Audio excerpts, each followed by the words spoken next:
She saw him before she understood what she was looking at. A man, on the ground, in a pool of blood, not moving, not speaking, half alive, half dead.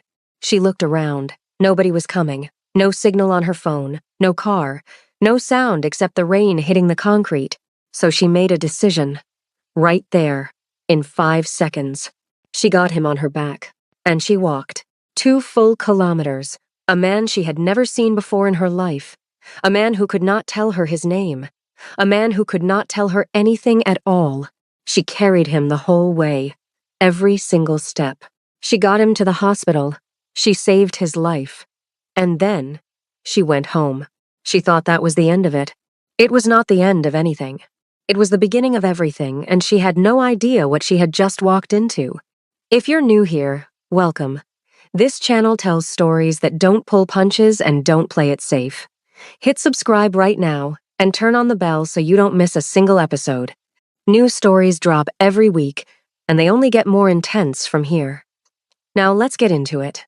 Her name was Dorita Ibarra, 26 years old, from Lagos, Nigeria. Not the quiet part of Lagos, the loud, boiling, alive part. The kind of street where 3 generators are running at once and nobody notices anymore. Where pepper soup from a roadside stall mixes with petrol fumes, and you learn before you're 10 years old to read a room, any room, the second you walk into it. She grew up in that noise. She grew up sharp because of it. She'd made it to Seoul on a competitive medical internship, one of 3 nurses selected from her entire country. She never said that number out loud, but she knew what it meant. Sungbuk General Hospital was one of the most respected hospitals in South Korea. The floors were always clean, the equipment worked, the systems made sense. After years of training in a hospital back home where you sometimes held a flashlight over a patient because the power had cut out, Sungbuk felt like a different planet. She was good at her work. Her supervisors noticed early. She was calm in situations that made other nurses freeze. Not trained calm, the deep kind. The kind you either have or you don't. She had it. But outside the hospital, she was still adjusting. The language was hard. Her apartment was small. She missed the specific sounds of home, the ones that meant safety, not just noise. Her one ritual was her day off. Every week, one day, she walked. Not to a mall, not to a tourist spot, just the river path, where it was quiet and the streetlights caught the water just right. 1 hour to herself. 1 hour to breathe. That was the walk she was on the night she found him. And here's the thing about that walk, it was the last quiet evening Dorita Ibarra would have for a very long time. Now, let's talk about the man she found. His name was Jin Moo Baek, and if you knew who he was, you crossed the street when you saw him coming. Not because of how he looked, because of what his name meant. The Baek Syndicate had been the most feared criminal organization in Seoul for 7 years. 7 years without a single successful move against it. 7 years of rivals who'd tried and gone silent. Jinmu had removed 3 enemies from the landscape of this city so completely they might as well have never existed. 38 years old, tall, built the way the streets build a man, not a gym. He had a stillness about him that made people uncomfortable without knowing exactly why. The kind of stillness that arrives just before something breaks. He hadn't been born into any of this. He'd built it from nothing. From streets that had no interest in giving a young man without connections a single thing. He'd been ruthless when ruthlessness was required, and patient when impatience would have gotten him killed. He trusted 3 people in the world fully. His second-in-command, Choi Hyun, a quiet, serious man who'd been beside him for 9 years. His head of security, and Park Yo-seok, a man he'd personally pulled from the streets 12 years ago, when Park was 22 with a violent temper and a sharp mind going completely to waste. Jinma had seen something in him, had invested in him, had built him. That investment was about to cost him everything. Here's what you need to understand about men like Song Tae-il. They don't move fast. They don't move often. They move once, and when they do, it's already over. Song was the leader of the Gwisin cartel, older than Jinmu, colder. He'd been watching the Baek Syndicate for 4 years, not looking for a chance, building one.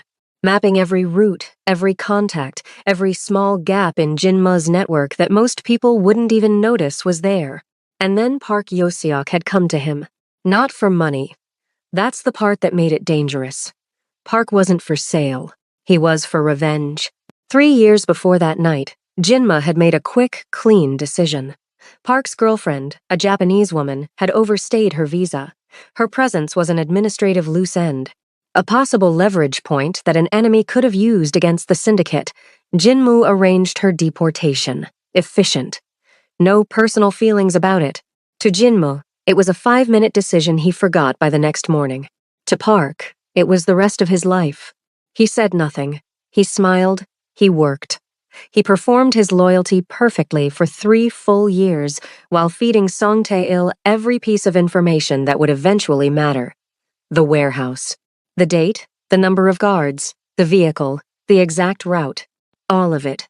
Jin Mu walked into that warehouse at 10 p.m., and every exit was already sealed before he got through the door. What followed was not a gunfight. Song Tae-il hadn't designed it as a gunfight. Too many variables, too many ways it could go wrong.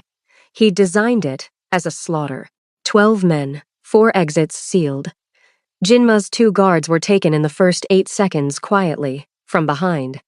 Then the lights went out. Jinma fought in the dark. He always fought better in the dark. Fewer distractions, more instinct. He took down 2 of Song's men with his bare hands before the 3rd one hit him across the back of the skull with an iron pipe. He went down on one knee. They hit him again. He tried to get up. They hit him again. And again. And they kept going. Song Tae-il watched from a chair in the corner. He sat with the posture of a man watching something mildly interesting.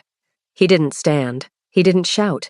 He waited until his men were done, until Jinmu was flat on the concrete, 2 cracked ribs, a dislocated shoulder, blood running from his ear and from his side where the ribs had broken skin.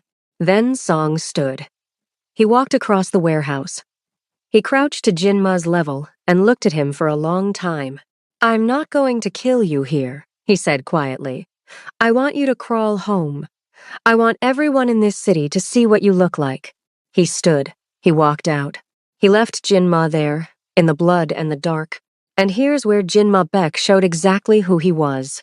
A lesser man would have stayed on that floor, would have waited for his people to come, would have decided the night was over. Jinma didn't do that. He lay still for 3 minutes. Not because he couldn't move, because he was thinking. Song had left men watching the building. The moment the syndicate came for him, he'd die in the ambush outside, wounded, being carried completely exposed. That was Song's real plan. Leave him alive, draw his people in, finish it outside. But Song had made one assumption. He assumed Jin Mo would wait to be found. With 2 broken ribs, a dislocated shoulder, and his vision doubling at the edges, Jinmu Beck dragged himself across the warehouse floor on his left elbow and his knees, toward the back wall, where he'd noticed on the way in because he always noticed these things a narrow drainage gutter running under the foundation. He got through it. Loading yard on the other side, then an alley, then another road, then the path that ran along the river. He crawled for 40 minutes. He could feel the ribs grinding with every movement. The blood from his ear was warm against his neck and then cold as the rain hit it. His right arm was completely useless, just dragging behind him. His vision kept narrowing at the edges. He didn't stop. He made it to the river road. Then his legs ended the argument. The adrenaline ran out. His body made a decision his mind hadn't authorized. He collapsed, face up, in the rain.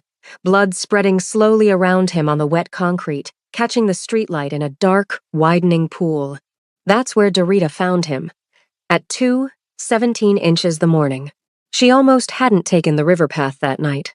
The rain was the heavy kind, the kind that drops your visibility to 30 meters and fills the air so completely you can't hear much past it. She'd been debating turning back since the first alley, but the food market she'd come from was 2 kilometers behind her.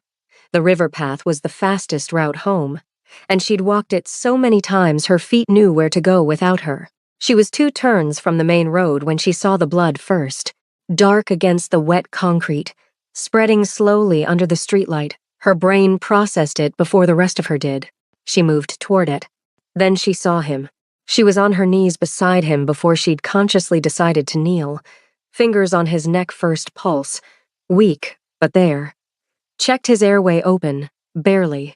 His breathing was shallow and wet in the specific way that told her immediately what it meant. Rib injury. Probably 2. The gash behind his right ear was dramatic, but not the primary problem. The blood at his side was the problem. No signal on her phone. She already knew this section was a dead zone. No taxis at this hour on this road. Nearest hospital, Sungbuk General, 2 kilometers north. She looked at him. She looked at the road. She looked at him again, and then she got him on her back. It wasn't graceful. She adjusted him 3 times before she found a position that would hold arms locked under his, her center of gravity shifting to carry his weight forward and up. She pushed herself up from the ground, and for one moment she genuinely didn't know if her legs were going to manage this. They managed. She took the first step, then the second. The rain was coming down full. The pavement was slick.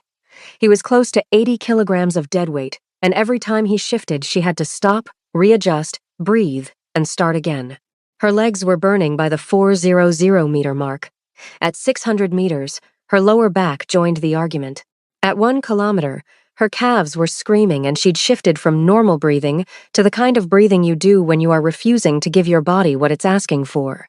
She talked to him the whole way, not because she thought he could hear, because silence was the dangerous part, because stopping felt possible in the silence and impossible in the middle of a sentence. "You are not dying tonight," she said, her voice steady even when her legs weren't. "Not on my back. I didn't come all the way from Lagos to watch a man die on a river path in Seoul. So you hold on." She talked about her mother, about the blue front door of their house in Lagos, faded blue, chipped at the bottom corner. Her father had always meant to repaint it. About jollof rice and the smell of rain on hot asphalt in a Nigerian summer. Anything that came, anything that kept her moving. 2 full kilometers. She came through the back entrance of Sungbuk General at 2:49 inches the morning, soaked through, shaking, her legs barely staying under her, and said to the first person she saw, "Blunt trauma. Rib fractures, at least 2. Possible pneumothorax. Head laceration. Right ear. Significant blood loss. He needs a trauma team right now." They took him. She sat down against the wall outside the trauma bay, put her head back, closed her eyes. She didn't wait to learn his name. She went home, slept 3 hours, put on her uniform and went to work her shift at the same hospital the next morning, quiet, steady. She thought she'd done a good thing and moved on. She had done a good thing, but she had not moved on, not really. The world she'd just walked into had no interest in letting her move on. 41 hours after Dorita dropped him at the trauma bay, Jinma Beck opened his eyes. Private room on the 5th floor. His men had secured the corridor within hours of his arrival. The hospital staff had responded the way staff respond when the Beck syndicate quietly takes over a floor with complete professional silence. He lay still for a moment, took inventory, moved each limb in order, assessed his breathing, calculated. Then, he looked at his man by the door. "Who brought me in?" "A woman, a nurse, African. She carried you in through the back entrance." "From where?" "The river path, about 2 kilometers. A long silence in the room. "Find out everything about her," Jinma said. "Everything." He closed his eyes. But he wasn't resting. Men like Jinmu Beck don't rest in hospital beds. They plan. And what he was planning right now had nothing to do with Song Tae-il. Song Tae-il, meanwhile, was not taking the news well. His watcher at the warehouse had found the drainage gutter, had followed the blood trail to the river road, and then it simply stopped. For 12 hours, Song had assumed Jinmu was dead somewhere in the drainage system. Then his contact inside, Sungbuk General, called. Song sat with this information quietly. Jinma was alive, recovering. Protected on the 5th floor by men Song couldn't reach without creating a level of noise that would end very badly for everyone involved. He needed another angle. His analyst pulled the back entrance security footage within the hour. A woman, African, a hospital badge visible in one frame, name confirmed in 3 hours. Dorita Ibarra. Nigerian, 26. Internship nurse. Sungbuk General. No family in Korea. Living alone. Song looked at her photograph for a moment. He wasn't interested in her as a person. He was interested in her as a line connecting 2 points. His thinking was clean and precise. Jinma had just woken up to find out that a woman he'd never met had carried him through a rainstorm to save his life. Song had been studying Jinma Beck for 4 years. He understood exactly what that would mean to a man who trusted no one. He understood exactly how much leverage that woman represented. He picked up his phone. "Pick her up," he said. "Clean, no drama, keep her breathing. I need Jinma to come to me." Dorita finished her shift the following evening and walked out of the hospital at 9 p.m. into a city doing its slow, late evening exhale. Shop lights reflected yellow on wet pavement. The convenience store on her block had its glass fogged from the heated food display. She'd picked up ramen and orange juice. She was thinking about a patient, a teenager with a climbing fever. She didn't like the pattern of running through possibilities in her mind as she walked. 3 minutes from her building, she heard the van. The specific deceleration of something moving too deliberately, too close to the curb, too interested in matching her pace. The part of her that grew up on the streets of Lagos sent one clean alarm before her conscious mind caught up. She turned. For men, she didn't scream first. That's what they didn't expect. She moved first elbow back into the face of the closest one, sharp and exact. She heard the crack of his nose. She was already spinning, already calculating the gap between two of them, already deciding she could get through if she moved in the next half second. She didn't get through. The cloth came from behind. She held her breath as long as she could. She got 2 fingers around the wrist holding it and pulled hard enough that the man swore. But chemistry is faster than strength. The van door slid shut. Everything went dark. She woke in a cold room, concrete floor, chilled through her clothes. One overhead light buzzing faintly above her, flickering every 40 seconds. Zip ties on her wrists. A phone propped against the wall across from her, screen on, camera on, streaming. Most people, in that room, would panic, or go completely still, or spend all their energy trying to understand who had taken them and why. Dorita did none of those things. She started counting. Every time footsteps crossed outside the door, she timed the interval. Every time a door opened somewhere further down the corridor, she tracked the direction of the sound and filed it. She estimated the room's square footage from the way the echo bounced off the walls. She clocked the guard rotation approximately every 4 hours, judging by the change in voices. She identified 4 distinct voices total. She figured out which door was nearest, an exit from the temperature of the air near the gap at the floor. Then she looked directly into the phone camera and said nothing, because there was nothing to say yet.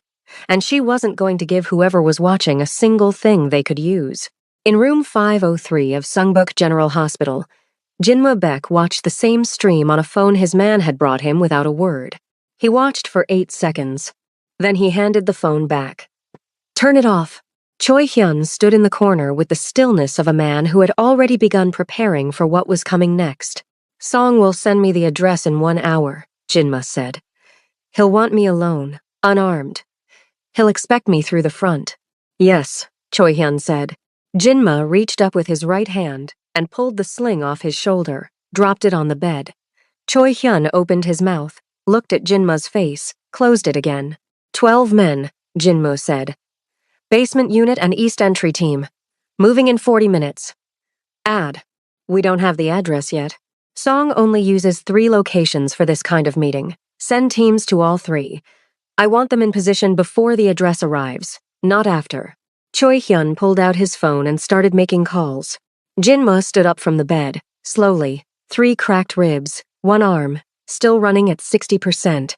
He stood in front of the bathroom mirror and buttoned his shirt with the patience of a man for whom pain had always been information, never instruction. He looked at his own reflection for a moment. Then he walked out. Song Tae-il's address arrived exactly 1 hour later. A cold storage facility in Mapo district. Corrugated metal walls that rang when the wind hit them. The smell of steel and damp concrete. 3 floors. 8 men on the ground level. 4 on the second, 2 on the third. Song himself on the second-floor landing, positioned to see both stairwells and the front entrance on a monitor. His coffee was still hot on the side table beside him. He'd done the math cleanly. Jinmu was broken. Jinmu was coming alone. This was not a fight anymore. It was a formality. At 11:23 p.m., the monitor showed Jinmu Beck walking through the front gate, alone, both hands visible. Song exhaled, allowed himself the first real moment of satisfaction all week. He didn't notice the secondary panel light blinking in the far corner, the one connected to the basement grate sensor, because by the time it blinked, every man who should have been watching the basement was already down. Song made one error. It was small. It was the kind of error that only shows up in the last 5 minutes. He had assumed that a man walking through a gate alone, in pain, hands visible, was a man who'd run out of moves. Jinmu Beck had been out of moves since he was 16 years old. He'd stopped treating it as a disadvantage so long ago he'd forgotten it was supposed to be one. Jinmu walked through the ground floor. The silence down there was a specific kind of silence, the kind that tells an experienced man what kind of work has already been done in a room. He registered it, kept walking, up the stairs. Song was on the landing, 2 men flanking him, gun already raised. And something crossed Song's face when he saw Jin Ma coming up those stairs. Not fear, not yet, the very beginning of doubt. Because the man on those stairs didn't look like a man surrendering. He looked like a man who was exactly on schedule. "Where are my men?" Song said. "Your ground floor isn't answering their radios," Jinmu said. Not a question. From below, sound, controlled, methodical, room by room. Song's 2 men moved toward Jinmu. What followed was brief, and it was brutal. And Jinma absorbed every cost of it through the ribs, through the arm, through everything his body had already paid once this week, with the specific focus of a man who had decided that the only thing in this building that mattered was a room on the 2nd floor, east corridor, and nothing between here and there was going to stay standing. When it was done, both of Song's men were on the floor. Jinma looked at Song Tae-il. "The woman," he said. "Where?" Song told him.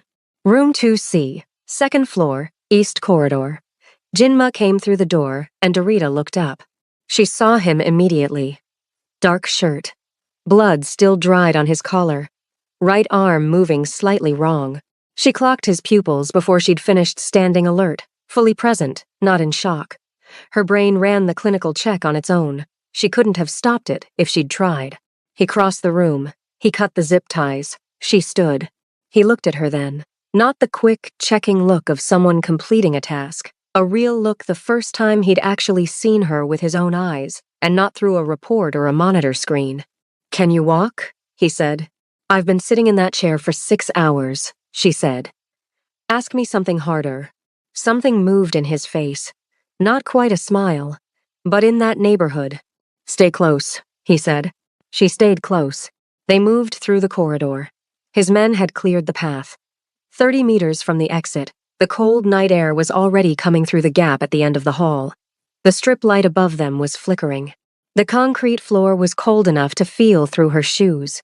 She could see the dark of the outside through the gap at the exit door. They were almost out. Song Tae-il appeared at the top of the stairs behind them. He'd positioned himself last, 1 gun, 1 shot, before Jinma's men could reach him. A shot that would end this in a way no rescue could undo.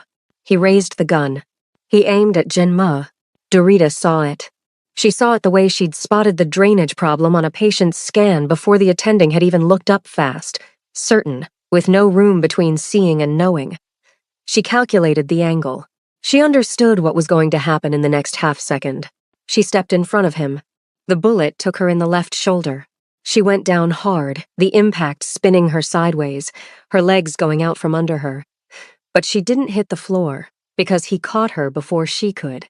His arms around her, his hand pressing the wound immediately, with exactly the right pressure. It hurt badly, and even in the shock of it, the nurse part of her recognized that he knew exactly what he was doing. Behind them, Song Tae-il was down. 4 seconds, his men. Jinma was on his knees on the cold concrete floor with Dorita against him, his hand pressing the wound. his face very close to hers in the dim corridor light. He said, "Why did you do that?" Quiet. But something in it had come unguarded. Something she hadn't heard from him before. She was in real pain, the kind that flattens the edges of everything, but her voice was steady. "I already carried you 2 kilometers," she said. "I'm not letting you die cheap." He looked at her.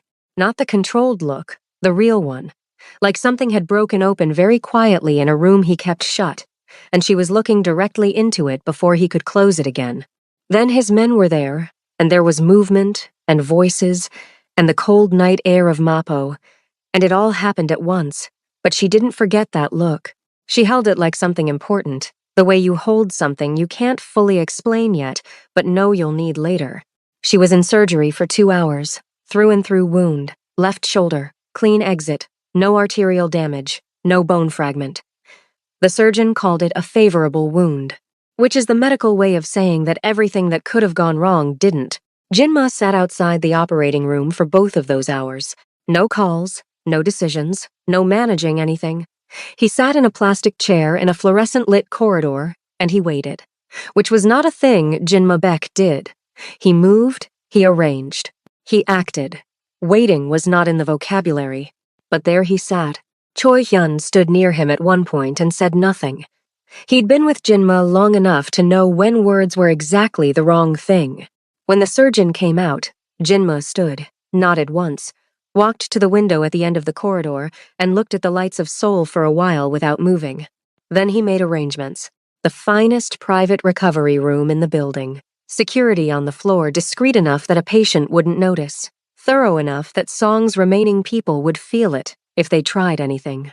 Everything she'd need before she could ask for it. He was there the next morning when she woke up. She was propped on pillows, the arm in a sling, bone tired, but fully present eyes open and clear, and already reading the room before she'd said a word. He sat in the chair by the window, not at the bedside, far enough to leave space, close enough to be there. She said, "There are flowers I didn't order, food I didn't ask for, and 2 men outside my door who I think are yours." "Yes," he said.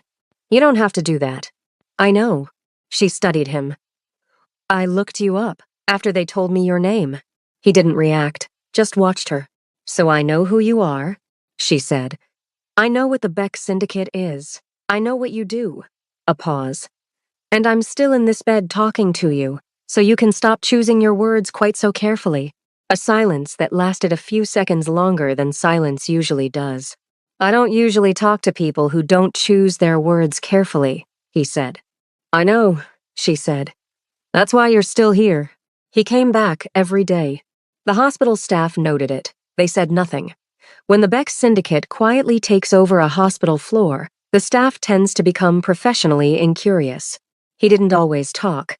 Some mornings he sat with documents and worked in the chair by the window while she rested, and she'd wake to find him still there, reading something on a tablet.